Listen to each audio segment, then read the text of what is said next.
Okay, so we're going to start from the top there. We're going to get into, this is Genesis 4. We'll start from the top. And Adam knew Eve, his wife, and she conceived and bare Cain, and said, I have gotten a man from the Lord. And she again bare his brother Abel, and Abel was a keeper of sheep, but Cain was a tiller of the ground. And in process of time it came to pass that Cain brought of the fruit of the ground an offering unto the Lord. And Abel he also brought of the firstlings of his flock, and of the fat thereof. And the Lord had respect unto Abel and to his offering. But unto Cain and his offering he had not respect, and Cain was very wroth, and his countenance fell. And the Lord said unto Cain, Why art thou wroth, and why is thy countenance fallen? If thou dost well, shalt thou not be accepted? And if thou dost not well, sin lieth at the door. And unto thee shall be his desire, and thou shalt rule over him. So, okay, let me stop you.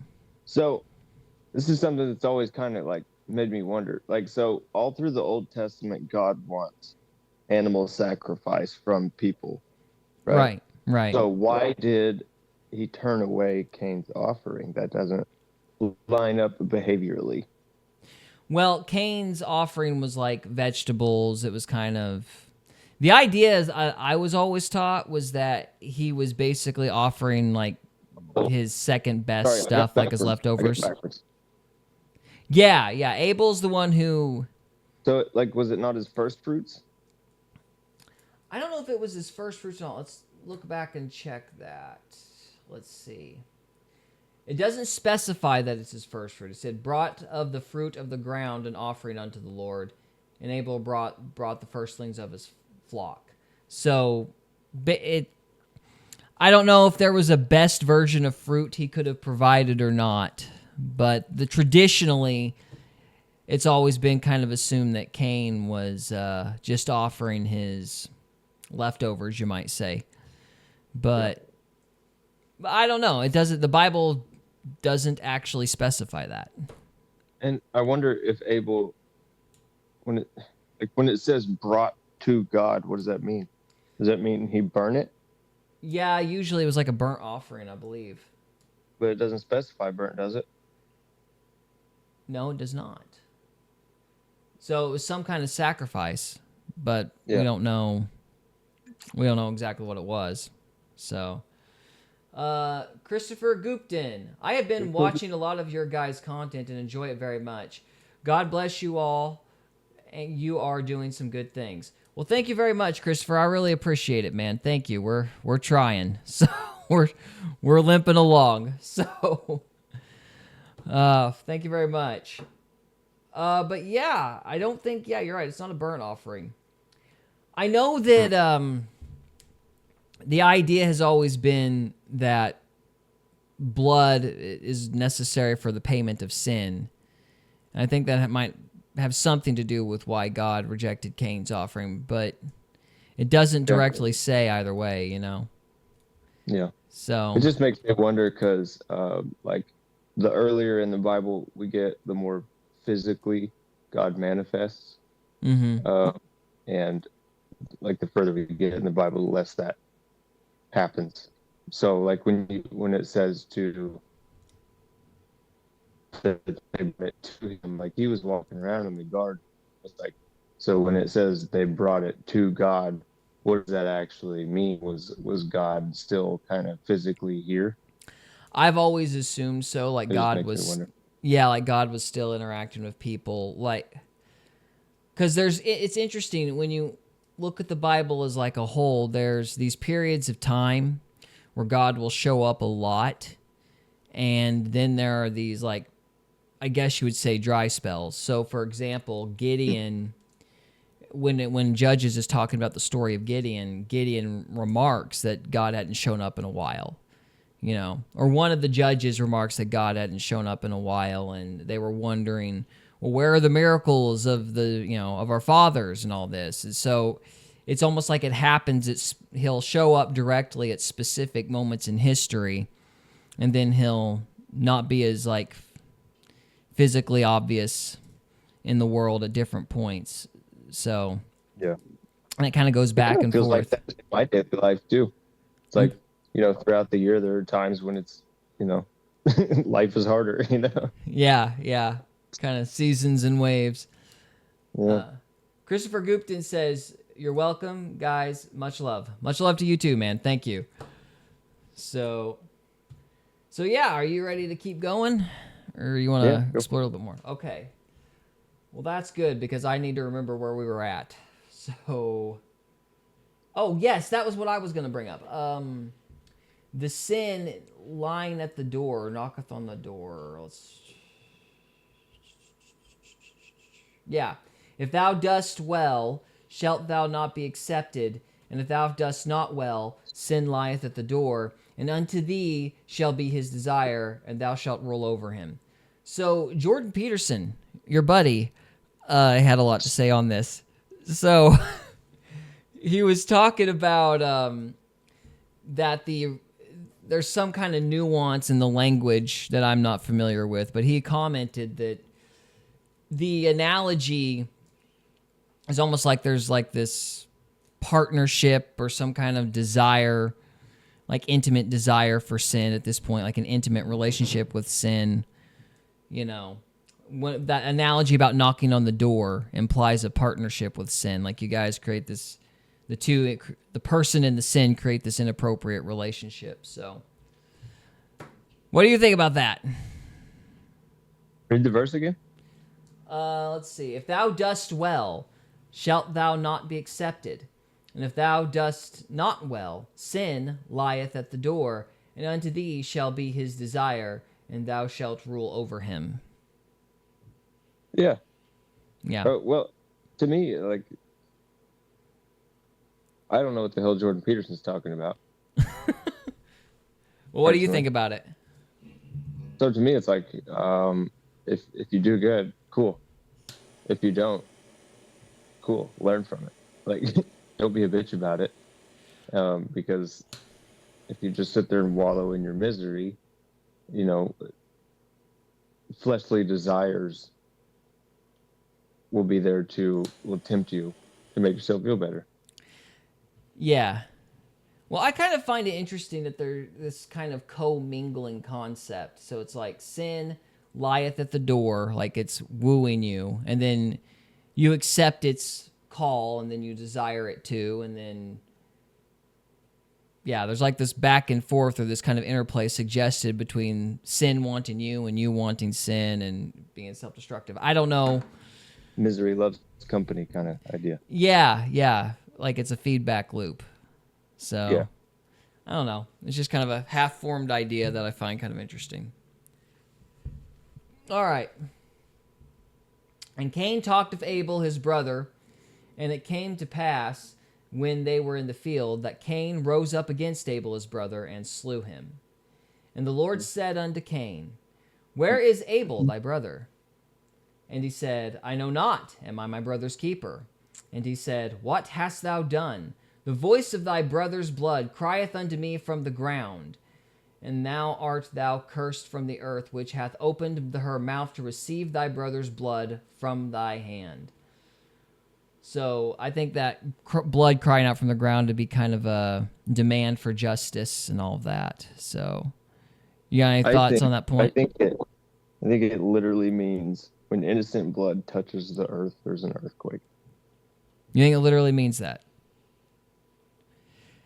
Do tell, elaborate. It gets kind of dark. Go for it. Let's get dark. All right. So it's been a long time since I've done this research, but the last time I looked, areas with a lot of earthquakes are areas where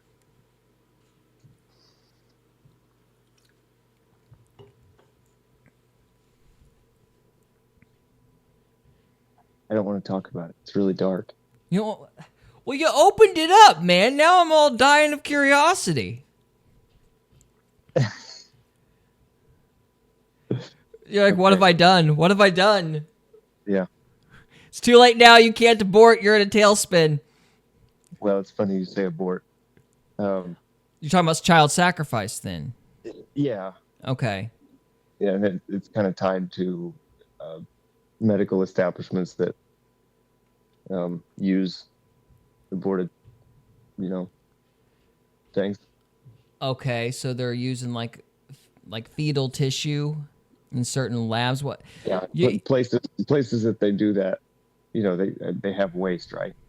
So what do they do with that? And if those are hotspots for earthquakes, I mean, it lines up. really? So let me see if I understand this correctly. So where there is an earthquake, I think there's innocent blood been spilled. That's okay, just, gotcha,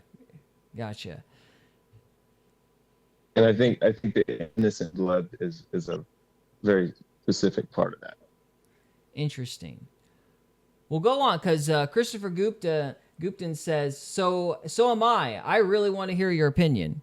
So that's basically it. You think that these earthquakes Well, are there's correlating, huh? yeah, there's labs, scattered throughout the country Uh that huh. do stuff with imported tissues, and they have waste, and I I mean mean, it's that wouldn't surprise me. One of the darkest things I've seen myself is you probably haven't heard of Francis Collins, have you? no. He is one of the more nefarious actors that have shown up in politics in recent years. It's really depressing because a lot of people thought he was like a pretty strong Christian scientist, like a proponent for Christianity and science. He wrote a book called The Language of God, and he acted like a Christian, and then he got into the Obama White House, and he started. It came out eventually that he was selling like baby body parts to college universities. Yeah. Like it's one of the darkest. Yeah, it's pretty twisted. Of course, this is the guy that's going to sit there and tell you to be all nice and civil, and then whenever he was finally fired, like he sang a praise and worship song on his way out. Like it was just kind of wolf in sheep's clothing archetype, like it was really messed up. One of the more nefarious people I've ever heard of. Like Yeah. absolutely sick. Yeah. Kalix says, Dutch sense. I do not. Well, Kalix asks, Dutch sense. I have no idea what that is. We can Google it, though. this, Let me pull that up. Dutch sense.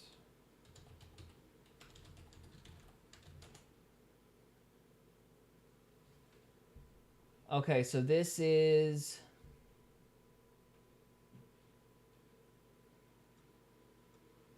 This is like a earthquake, tsunami strike kind of...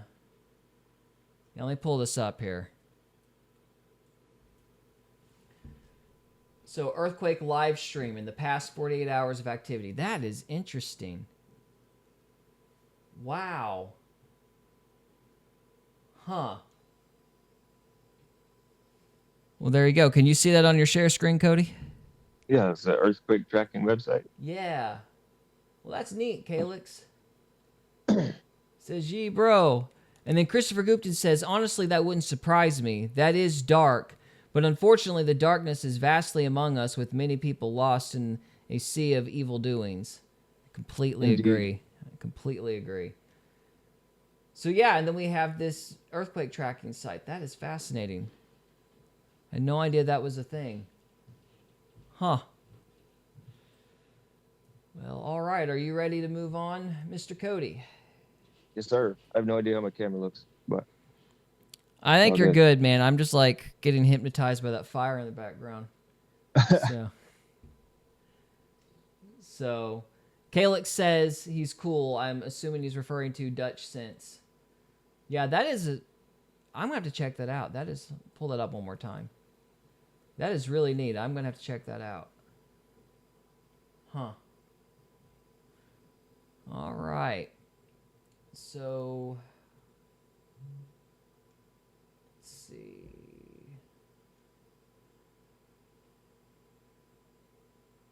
Okay, so we're on verse 11. All right. And now art thou cursed from the earth, which hath opened her mouth to receive thy brother's blood from thy hand. When thou tillest the ground, it shall not henceforth yield unto thee her strength. A fugitive and a vagabond shalt thou be in the earth. And Cain said unto the Lord, my punishment is greater than I can bear. Behold, thou hast driven me out this day from the face of the earth, and from thy face shall I be hid. And I shall be a fugitive and a vagabond in the earth, and it shall come to pass that every one that findeth me shall slay me. And the Lord said unto him, therefore whosoever slayeth Cain, vengeance shall be taken on him sevenfold. And the Lord set a mark upon Cain, lest any finding him should kill him. And Cain went out from the presence of the Lord, and dwelt in the land of Nod, on the east of Eden. And Cain knew his wife, and she conceived and bare Enoch. And he builded a city, and called the name of the city after the name of his son Enoch. And unto Enoch was born Irad, and Irad begat Mahujael, and Mahujael begat Methuselah, and Methuselah begat Lamech. And before we go through all that, let's just pause there for a minute. That fire, Christopher Gupton says, that fire has quite a hypnotic vibe to it. I must agree. It's pretty cool, man. So, all right, any final thoughts on Cain and Abel before we move on to the genealogies? I don't think so. It does make me wonder about like lineage, you know. Yeah. Like putting today's people in different Cain and Abel categories. I don't know. You think we could pull that off?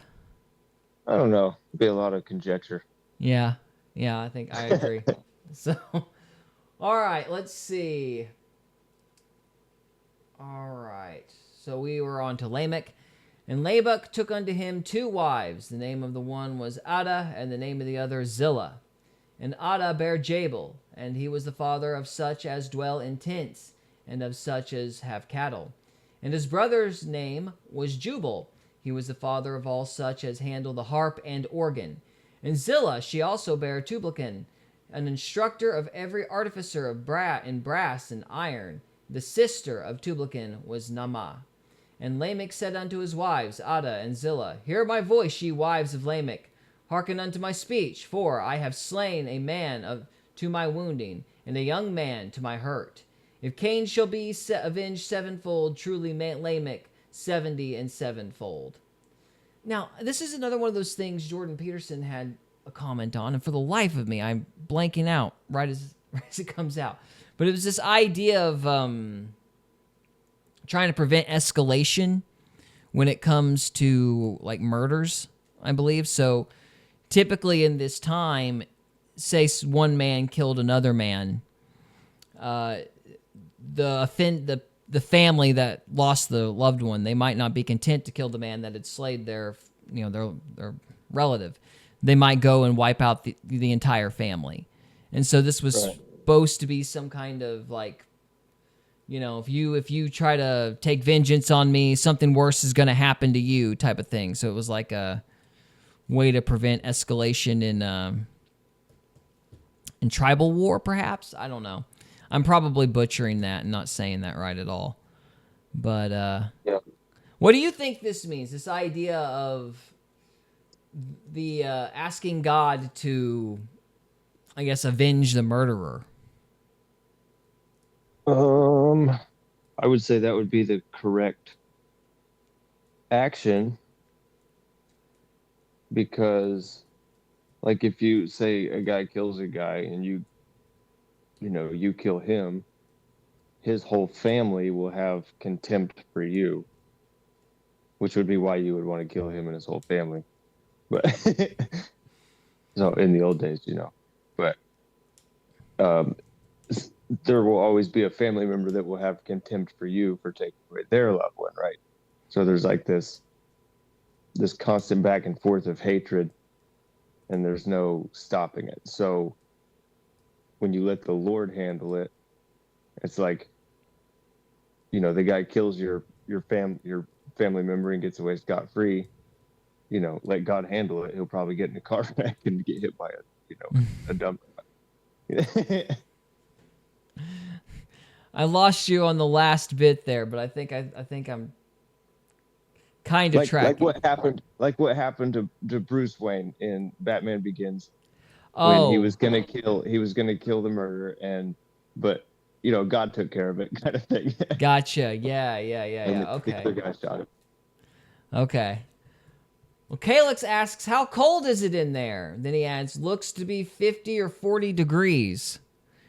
You look pretty discontent. No, I'm pretty comfortable. Yeah?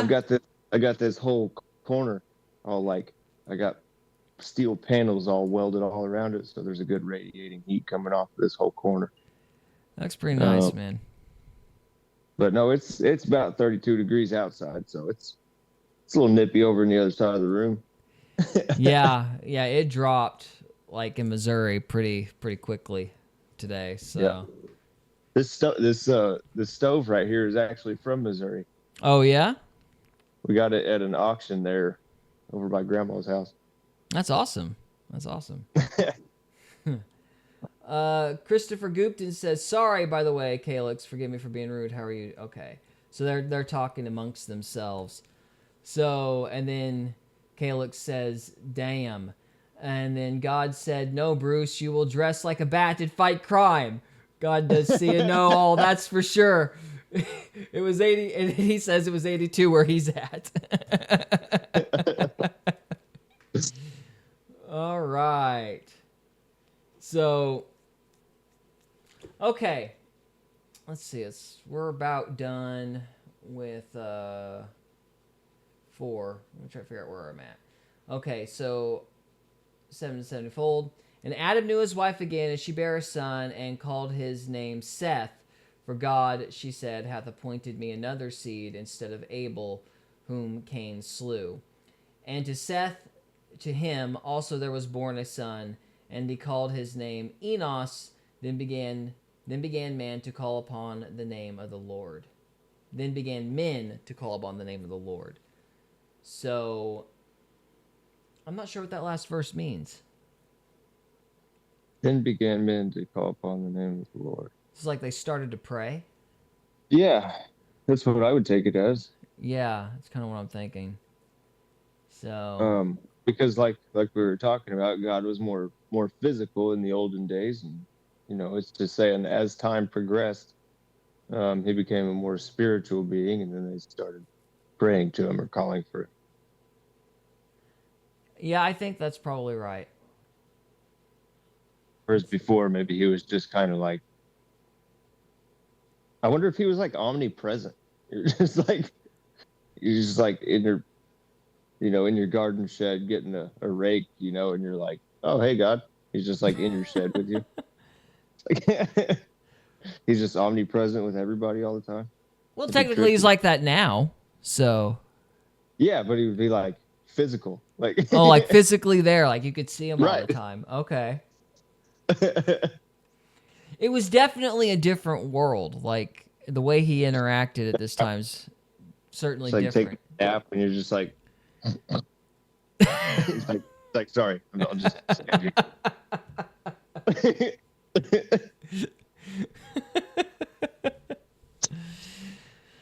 Oh, that's funny. So, all right.